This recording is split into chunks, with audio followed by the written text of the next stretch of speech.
नमस्कार, मैं हूं पवन त्यागी। राजस्थान के चुनाव में यह तय हो चुका है कि भारतीय जनता पार्टी ही भारी बहुमत से सरकार बनाने जा रही है। जितने भी सर्वे अभी तक हुए हैं उन सब सर्वे में यह साफ हो गया कि भारतीय जनता पार्टी लगभग 150 से अधिक सीटें जीतने जा रही है।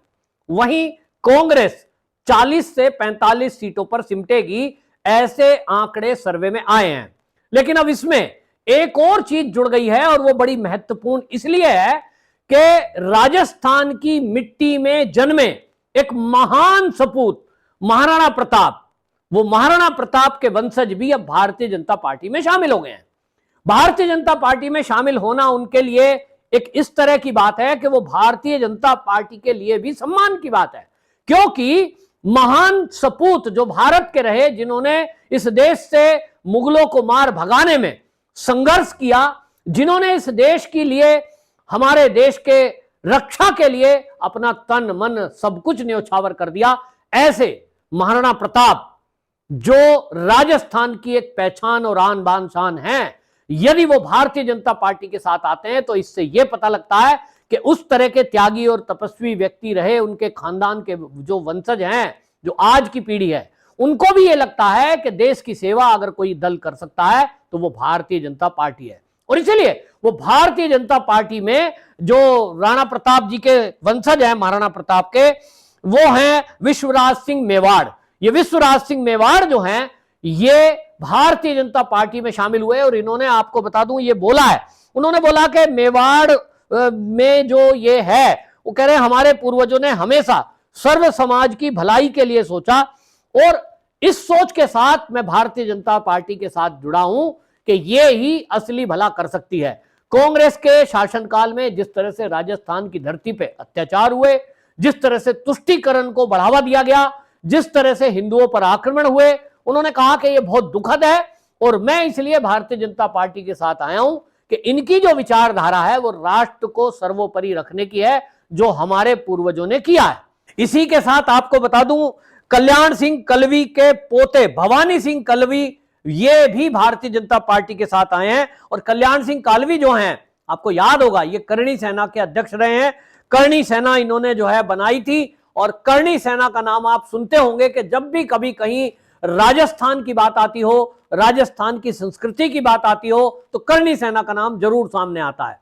पहली बार यह नाम सामने आया था कि जब सलमान खान ने हिरन, जो पूजते हैं जिसको करणी सेना और राजस्थान के लोग, काले हिरन का शिकार किया था, उसके ऊपर केस किया गया था और इस केस को अंतिम सिरे तक पहुंचाने में ये पूरी ताकत के साथ लड़े थे। और जिस तरह से बॉलीवुड की फिल्में आती हैं उनमें हमने देखा कि कभी कभार कुछ ऐसे दृश्य रमाए जाते हैं जिसमें कि राजस्थान की धरती का अपमान किया जा रहा हो या हमारे पूर्वजों का अपमान किया जा रहा हो, तो करणी सेना ऐलान कर देती है कि ये फिल्म हम पूरे देश में कहीं नहीं चलने देंगे। तो किसी की हिम्मत नहीं है कि करणी सेना का विरोध करते हुए उस फिल्म को चला पाए। हालांकि इनका प्रदर्शन जमीन पर उतर का भी होता है और कानूनन भी होता है।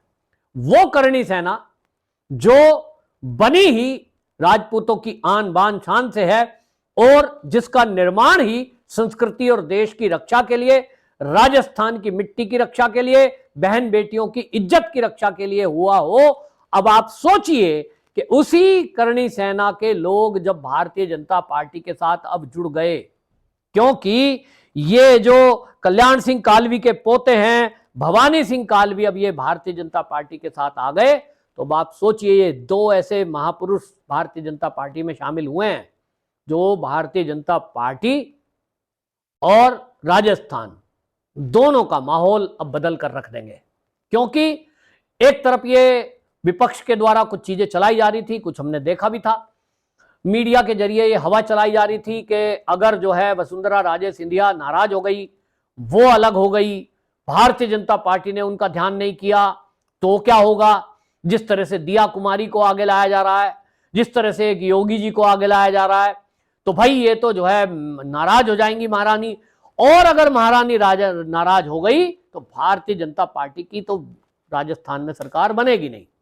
लेकिन आपको बता दूं कि भारतीय जनता पार्टी जो आला कमान है और संगठन ने यह तय कर लिया, और ये मैं पहले से कहता आया हूं, जो भारतीय जनता पार्टी को थोड़ा अध्ययन करते हैं वो जानते होंगे कि भारतीय जनता पार्टी एक ऐसा संगठन है जहां किसी व्यक्ति को ज्यादा तवज्जो नहीं दी जाती, पार्टी सर्वोपरि है। यदि कोई व्यक्ति अपने आप को पार्टी से ऊपर समझने लगे तब फिर उसका साइडलाइन होना तय मानिए। ऐसे अनेक नेता भविष्य में आपको देखने को मिलेंगे। अगर किसी के दिमाग में यह आया हो कि मेरी वजह से ये सीट जीती गई है, मेरी वजह से पार्टी को यह फायदा हुआ है, वो आगे नहीं जाएगा, उसको टिकट भी नहीं देंगे, चाहे वो कितनी बड़ी पोस्ट पे क्यों ना हो।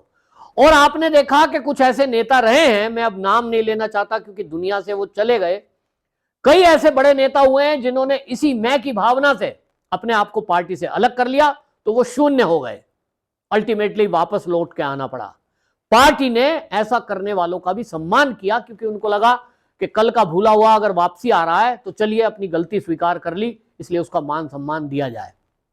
लेकिन यह तय है कि संगठन की जो गाइडलाइन है, पार्टी लाइन है, उससे ऊपर उठकर कुछ नहीं है। और इसलिए सबको यह समझा दिया गया कि भाई पार्टी से ऊपर कुछ नहीं है, पार्टी के निशान के लिए लड़िए, ये पार्टी तय करेगी कि मुख्यमंत्री कौन होगा, गृह मंत्री कौन होगा, या आपको केंद्र में मंत्रालय मिलेगा। आप अपनी जिद कैसे चला सकते हैं कि नहीं जी मैं तो यही काम कर सकता हूं, मेरे ही इन लोगों को टिकट मिलना चाहिए, मेरे ही बताए हुए लोग मंत्री बनने चाहिए और मैं चाहे कुछ भी करूं, चाहे मैं पार्टी की विचारधारा से अलग काम करूं, यह अब पार्टी में नहीं चलेगा। कम से कम मोदी जी तो इस तरह की सोच रखते हैं कि वो इस बात को स्वीकार नहीं करते और पार्टी ने यह तय कर लिया है कि तुमको साथ लेकर चलेंगे सबको, लेकिन कोई अपने आप को पार्टी से ऊपर समझेगा उसे कतई बर्दाश्त नहीं किया जाएगा। और अगर कोई यह सोचता हो कि मेरे बिना पार्टी जीत नहीं सकती, तो राजस्थान में भारतीय जनता पार्टी संगठन यह करके दिखाने वाला है। हालांकि उल्टा होता कि यदि वसुंधरा राजे सिंधिया की सारी बातें मान ली होती और सीएम फेस घोषित उनको कर दिया होता, तो ये व्यक्तिगत रूप में मेरे जो पत्रकार मित्र हैं उनके द्वारा बताया गया है, वाकई में जो सर्वे करते हैं कि अगर वसुंधरा राजे सिंधिया का फेस पहले डिक्लेयर हो जाता तो निश्चित जानिए कि भारतीय जनता पार्टी की सरकार राजस्थान में इस बार नहीं बनती। ये केवल इसलिए हो रहा है क्योंकि कुछ लोगों को इशारा आ रहा है और इतना तो पता लग ही गया कि इस बार मुख्यमंत्री वसुंधरा राजे सिंधिया तो नहीं होंगी।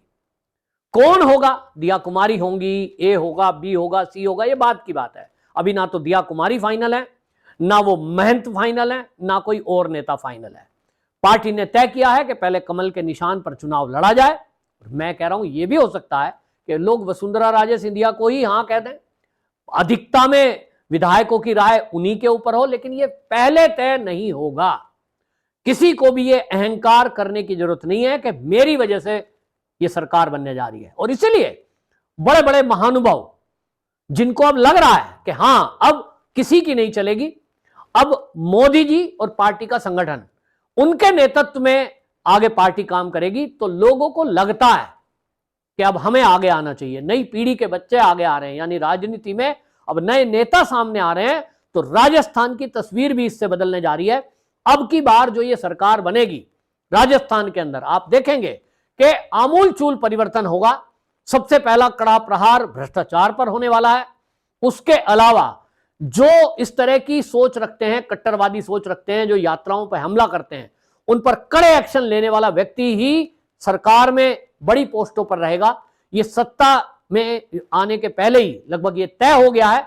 और भारतीय जनता पार्टी की जो विचारधारा है कि हम विचारधारा पर चुनाव लड़ेंगे, फ्री की रेवड़ी देकर सत्ता में आने की बात अभी तक भारतीय जनता पार्टी ने केवल काउंटर के रूप में की है, क्योंकि अशोक गहलोत को यह दिख गया कि अब वो सरकार से जा रहे हैं, सत्ता उनके हाथ से जा रही है, तो कई तरह तरह की नई नई घोषणा कर रहे हैं।